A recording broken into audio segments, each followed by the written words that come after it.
لعلكم ترحمون صدق اللہ مولانا العظیم۔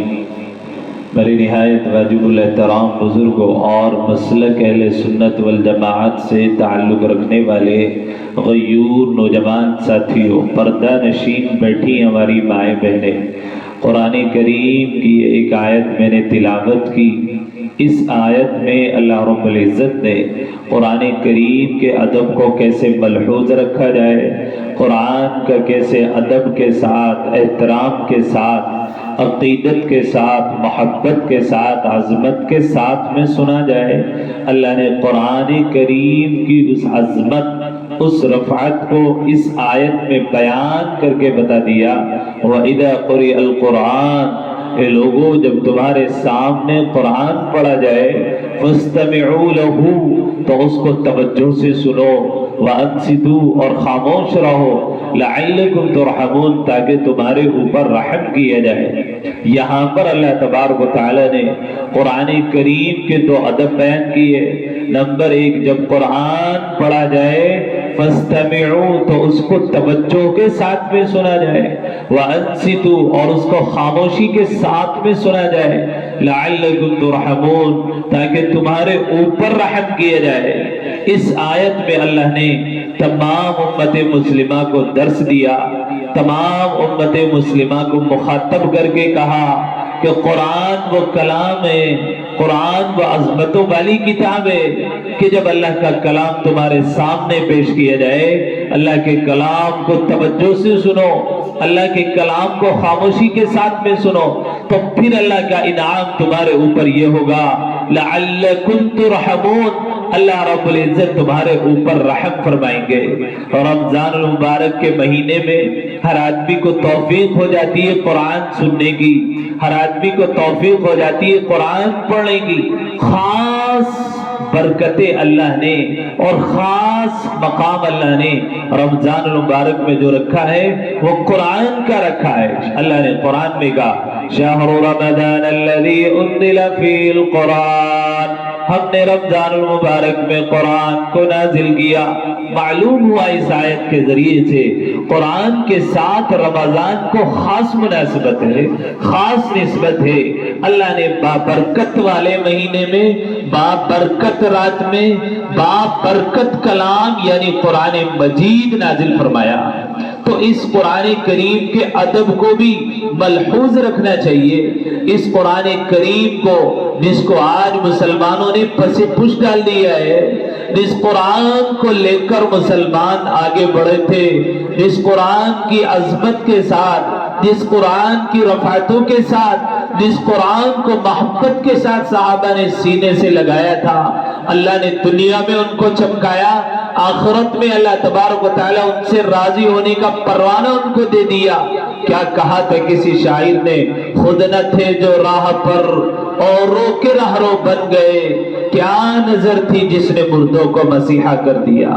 وہ قرآن کریم ہی تھا جس نے مردہ دلوں کو جلا بخشا تھا، وہ قرآن کریم تھا جس نے تڑپتی ہوئی انسانیت کو تباہی اور بربادی کے تہانے پر سے ہٹا کر امن اور سکون عطا کر دیا تھا۔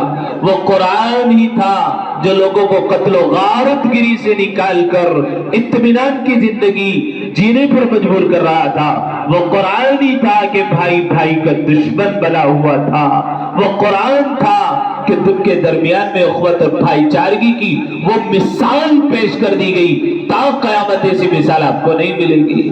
لیکن آج ہم قرآن سنتے بھی ہیں، قرآن پڑھتے بھی ہیں، نہ دلوں کی کشیدگی دور ہوتی ہے، نہ دلوں کے اندر سے ہمارے قدورت ختم ہوتی ہے، نہ دلوں کے اندر سے ہمارے میل کچیل ختم ہوتا ہے، نہ ہمارے اندر انقلاب پیدا ہوتا ہے، نہ ہمارے اندر اضطراب پیدا ہوتا ہے، نہ ہمارے اندر بے چینی پیدا ہوتی ہے، نہ ہمارے اندر کوئی تبدیلی آتی ہے۔ پورا قرآن رمضان میں الحمد سے لے کر والناس تک سن لیتے ہیں، ہمارے پاؤں میں جنبش نہیں آتی، ہماری آنکھوں میں آنسو نہیں آتے، ہمارے بدن کے اوپر لرزہ طاری نہیں ہوتا۔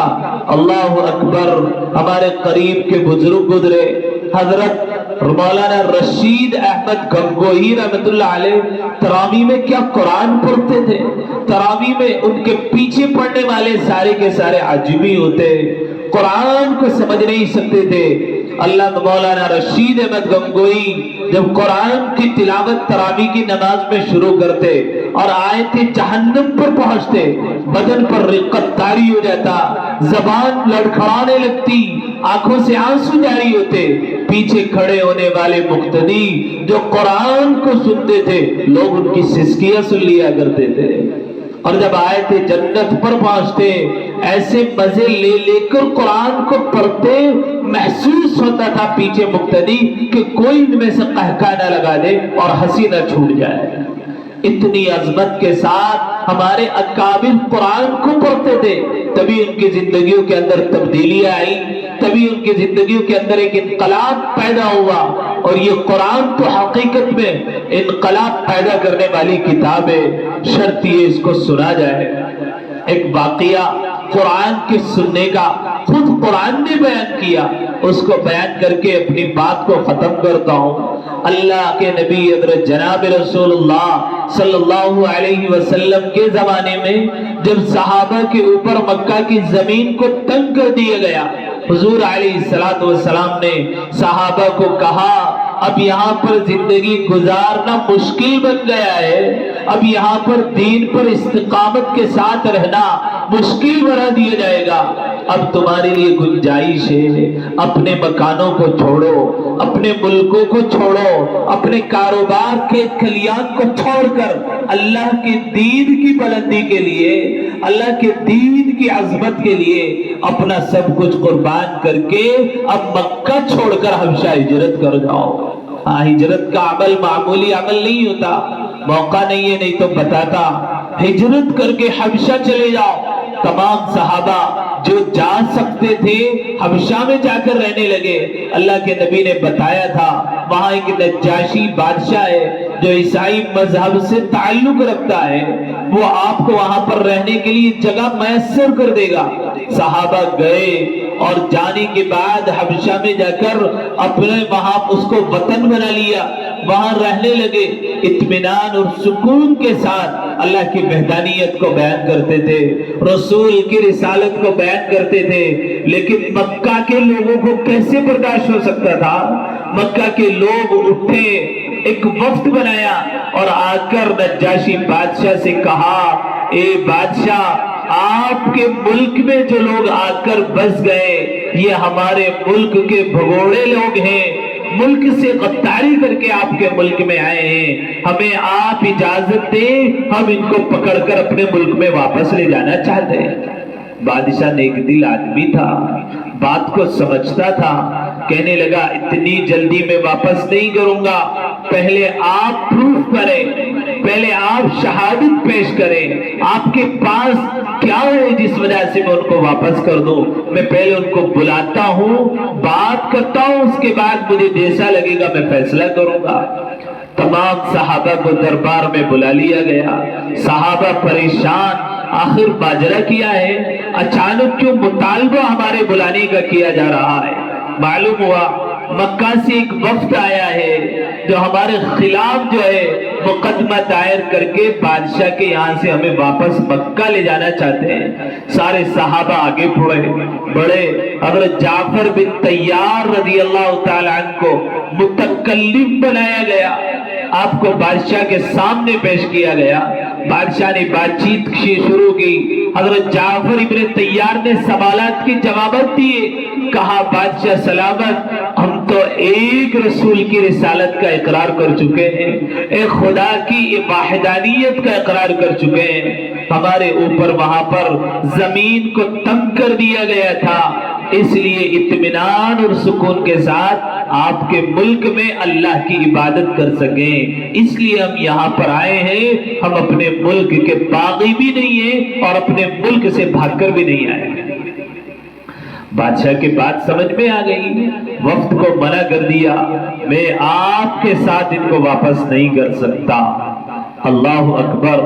اب یہ وفد جو مکہ سے گیا ہوا تھا، اس نے سوچا اب بادشاہ کو کیسے ان کے خلاف اکسایا جائے، تو فوراً اگلے دن ایک وفد گیا، جا کر کہا بادشاہ سلامت، یہ جو ملک میں آپ کے لوگ آ کر رہنے لگے یہ آپ کے مذہب کو برا بھلا کہتے ہیں۔ مذہب کی بات آ جائے ہر آدمی کو غصہ آ جاتا ہے، ہر آدمی اتاولا ہو جاتا ہے، ہر آدمی جذبات ہر آدمی کے ابھر کر آنے لگتے ہیں جب بات مذہب کی آ جائے۔ بادشاہ کے سامنے جب یہ بات کہی گئی تمہارے مذہب کو برا بھلا کہتے ہیں، بادشاہ سے برداشت نہیں ہوا، کہا فوراً دربار میں لایا جائے۔ حضرت جعفر ابن طیار کو پھر متکلم بنا کر بادشاہ کے دربار میں پیش کیا گیا۔ بادشاہ نے کہا کیا کہتے ہو عیسیٰ ابن مریم کے بارے میں، کیا کہتے ہو ہمارے مذہب کے بارے میں؟ اللہ اکبر، جواب تھا حضرت جعفر ابن طیار کا، ہم وہی کہتے ہیں جو ہمارے پیغمبر نے کہا ہے، ہم وہی کہتے ہیں جو قرآن نے کہا۔ اور قرآن کی آیتیں پڑھنا شروع کی، قال انی عبد اللہ آتانی الکتاب وجعلنی نبیا وجعلنی مبارکا اینما کنت واوصانی بالصلاة والزکاة ما دمت حیا۔ ہم تو وہی کہتے ہیں جو اللہ کا قرآن کہتا ہے۔ قول انی عبد اللہ، حضرت عیسیٰ نے کے بارے میں کلام کیا، میں اللہ کا بندہ اور اس کا رسول ہوں۔ آتانی الکتاب، مجھے کتاب دی گئی، وجعلنی نبی، اور مجھے نبی بنایا گیا۔ اللہ اکبر، حضرت جعفر ابن طیار قرآن کی آیتیں پڑھ کر اس نجاشی بادشاہ کو سنا رہے تھے۔ اس کی کیفیت کیا تھی، اس کے بدن کی کیفیت کیا تھی، قرآن نے اس کو بھی بیان کیا۔ 7واں پارہ شروع ہوتا ہے، نجاشی کی کیا کیفیت قرآن کو سن کر ہوئی، وہ 7ویں پارے کی پہلی آیت میں اللہ بیان کرتا ہے، وَإِذَا سَمِعُوا مَا أُنزِلَ إِلَى الرَّسُولِ تَرَىٰ أَعْيُنَهُمْ تَفِيضُ مِنَ الدَّمْعِ مِمَّا عَرَفُوا مِنَ الْحَقِّ يَقُولُونَ رَبَّنَا آمَنَّا فَاكْتُبْنَا مَعَ الشَّاهِدِينَ۔ جب سنا قرآن کو نجاشی بادشاہ نے تو پکار اٹھا، ما انزل الی الرسول، اور لوگوں نے دیکھا اس کی آنکھوں سے آنسو جاری ہے، اس کے بدن پر رقت تاری ہے، اس کا بدن زار و قطع، اس کا بدن پر کپکپی تاری ہے، اور وہ یوں کہہ رہا ہے، یقولون ربنا آمنا فاکتبنا مع الشاہدین، کہ جو کچھ اللہ تبارک و تعالی نے حضرت جناب رسول اللہ صلی اللہ علیہ وسلم پر نازل کیا، میں اس کے اوپر گواہ اور ایمان لاتا ہوں۔ قرآن سنا، آنکھوں سے آنسو جاری ہو گئے، بدن پر کپکپی تاری ہو گئی، فوراً پکار اٹھا، یقولون ربنا آمنا، میں اس کلام پر ایمان لا چکا ہوں۔ اللہ اکبر، یہ تھا قرآن، مردہ دلوں کو زندگی بخش دیا کرتا تھا۔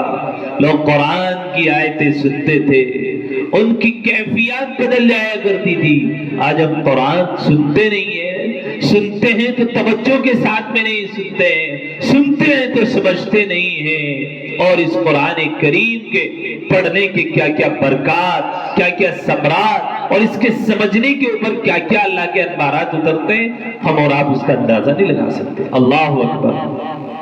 اللہ کے نبی صلی اللہ علیہ وسلم ایک رات جا رہے تھے ایک بستی سے، جب آپ گزرے آپ نے نماز پڑھی، اور ایک وہاں جناتوں کا لشکر جا رہا تھا۔ جب انہوں نے قرآن سنا، سورۃ الجن کو اللہ نے اس کے اندر بیان کیا، قُلْ أُوحِيَ إِلَيَّ أَنَّهُ اسْتَمَعَ نَفَرٌ مِّنَ الْجِنِّ فَقَالُوا إِنَّا سَمِعْنَا قُرْآنًا عَجَبًا يَهْدِي إِلَى الرُّشْدِ فَآمَنَّا بِهِ وَلَن نُّشْرِكَ بِرَبِّنَا أَحَدًا۔ اللہ کا قرآن کہہ رہا ہے، قُلْ أُوحِيَ إِلَيَّ أَنَّهُ اسْتَمَعَ، کہ جو کچھ وحی کی گئی آپ کی طرف، جب سنا اس قرآن کو جنوں کی ایک جماعت نے، اِنَّا سَمِعْنَا قُرْآنًا عَجَبًا، تو پکار اٹھے یہ تو قرآن وہی عجیب کلام ہے، یہدی الی الرشد فآمنا بہ ولن نشرک بربنا احدا، ہم اس قرآن کریم کے اوپر ایمان لاتے اور اقرار کرتے ہیں اس بات کا، آج کے بعد اللہ کے ساتھ میں شرک نہیں کریں گے۔ یہ تھا قرآن کو سننے کی برکت۔ لوگوں کو ایمان کی توفیق مل جایا کرتی تھی، لوگوں کو ایمان کی توفیق مل جایا کرتی تھی۔ اس لیے ابتدا میں نے آیت پڑھی وَإِذَا قُرِئَ الْقُرْآنُ فَاسْتَمِعُوا لَهُ وَأَنصِتُوا لَعَلَّكُمْ تُرْحَمُونَ۔ اے لوگوں، جب تمہارے سامنے قرآن پڑھا جائے فَاسْتَمِعُوا لَهُ، تو اس کو توجہ کے ساتھ میں سنو، وَأَنصِتُوا، اور خاموش رہو، لَعَلَّكُمْ تُرْحَمُونَ، تاکہ تمہارے اوپر رحم کیا جائے۔ آج کے موجودہ حالات میں مسلمان چاہتا ہے اللہ کا رحم ہو، اللہ ہمارے اوپر مہربان ہو۔ ضرورت اس بات کی ہے اللہ کے قرآن کو پڑھا بھی جائے اور جہاں پڑھا جا رہا ہو اس کو سنا بھی جائے۔ آج توفیق نہیں ہوتی بچوں کا قرآن سننے کی، آج توفیق نہیں ہوتی محفل قرات، محفل قرآن ہوتی ہے، لوگوں کو شوق نہیں رہا قرآن کے سننے کا۔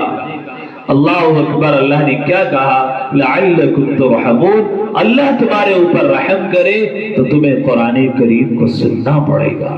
اس لیے ہمارے شاملی میں جہاں جہاں پر بھی قرآن کریم کی تعلیم ہوتی ہے اور قرآن کریم بچوں کو پڑھایا جاتا ہے، ہم سب کی ذمہ داری بنتی ہے اپنے بچوں کو مکاتب میں داخل کریں، اور ہمارے پورے شاملی میں جہاں جہاں درس قرآن علماء کرام، علماء حضرات دے رہے ہیں، ہماری دلچسپی ہونی چاہیے کہ ان علماء کے پاس جائیں اور جا کر ان کے درس قرآن میں شرکت کریں، اللہ کے قرآن کو سمجھ کر تو دیکھیں۔ پھر دیکھیے اللہ رب العزت کیسے آسمان سے رحمتوں کا نزول کرتا ہے، اور کیسے اللہ تبارک و تعالی ہم سب کو مشکل حالات سے نکال کر ہمارے لیے آسانیاں پیدا کر دیتا ہے۔ شرط یہ کہ ہم قرآن کریم کو پڑھیں، اس کو سمجھیں، اس کو سنیں۔ اللہ رب العزت ہمیں قرآن پڑھنے کی، قرآن سننے کی اور قرآن سمجھنے کی توفیق نصیب فرمائے۔ وآخر دعوانا ان الحمد للہ رب العالمین۔